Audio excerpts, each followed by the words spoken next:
When you first get a Tesla, everything feels futuristic. You're checking the battery percentage every 10 minutes, watching software updates like it's Christmas, showing everyone the fart noises, using every feature possible, and flooring the car at every red light. But after like 6 months to a year of ownership, a lot of the stuff you thought you just cared about honestly just becomes normal everyday life, not because the car got worse, but because you fully adjusted to owning it. So in today's video, I want to talk about some of the things Tesla owners slowly stop caring about after the honeymoon phase kind of fades off.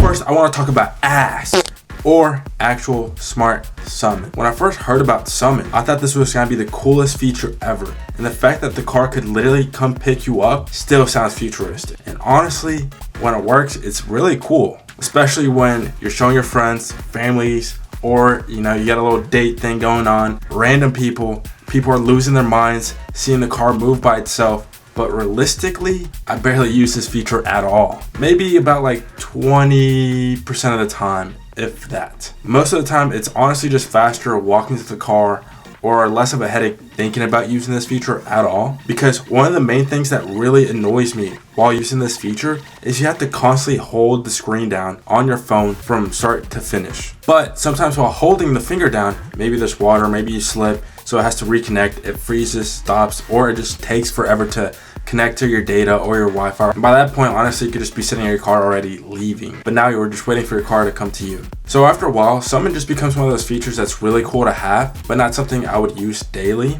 At first, the Toybox feels amazing. You're showing everyone your fart mode, light shows, Santa mode, games, voice changers, and honestly, it's hilarious, especially when someone's never been in a Tesla before. But realistically, you barely touch this. Most of the time when I'm supercharging, I'm just on Netflix or scrolling on my phone anyways. The Toybox slowly becomes one of those things where you remember it exists, you show someone, you laugh for like 10 seconds, and then you never touch it again for another month. I would say this is probably the biggest one when you first get your Tesla. Range anxiety is real. You're constantly checking battery percentage, doing mental math, wondering if you're gonna make it somewhere comfortably. But eventually you just stop caring, not in a bad way. You just finally understand the car. You start knowing, oh yeah, I always just supercharge here.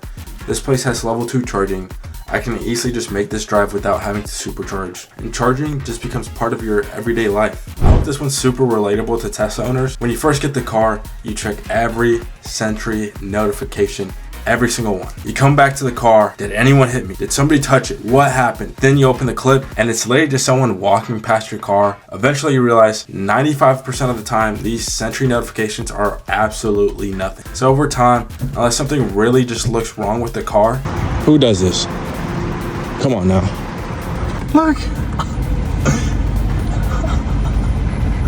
Tesla auto wipers are honestly some of the most hilarious things you'll ever experience as a Tesla owner. Because when they work, they're great. But when they don't work, you start questioning the entire car. Sometimes there's barely any rain, the wipers go crazy on the fastest mode. Or it's pouring outside and then they barely move. And you're just there driving, sitting, waiting to see if this thing is gonna wipe or not. Eventually, I feel like most Tesla owners should stop caring about the auto and just manually adjust depending on their situation, because honestly it's just easier. The second people find out you own a Tesla, you become a Tesla representative. Like I said, me personally, I enjoy these questions, but everyone always asks the same questions.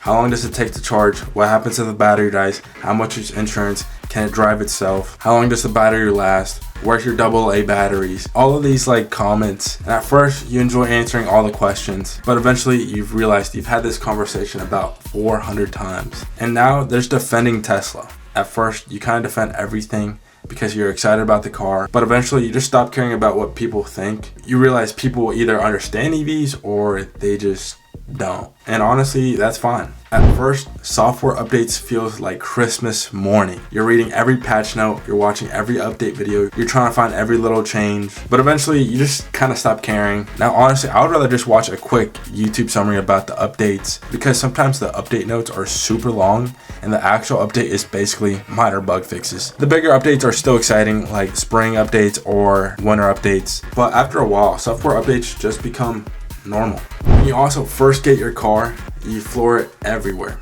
Red light, every merge, every passenger you have. You constantly show people the acceleration, even if you don't have the performance, long range, even if it's just the base model, I would still floor it. But eventually, you just get used to how fast it goes, which sounds a little bit weird to say, but now instead of constantly flooring it, you start just appreciating how smooth the car is, how quiet it is, how effortless it feels. But don't get me wrong, late night drives, blasting music, it's always gonna feel good, regardless of how used to the speed you are or not. When I first got the car, I thought I'd be using voice commands like constantly, but honestly, touching the screen is just usually faster. Especially when you pair it with FSD. Now maybe if you don't have FSD, you're busy driving, your hands are full, then yeah, I could understand using this feature. I just mainly do everything myself, but maybe they have improved this voice commands recently, I just don't know. I don't touch it, I don't use it at all. But if you actually use this feature, let me know in the comments below, and maybe we can help someone, or maybe I can just test it myself and see if it works better now. And if you guys liked the video, make sure you drop a like, subscribe, comment down below. What's something that you stopped caring about after 6 or 12 months? Also, if you're thinking about buying a Tesla or you're about to buy a Tesla, my referral link is down in the description below. It gives you 3 months of, I think, supercharging. But besides that, thank you guys so much for watching, and I'll see you guys in the next video.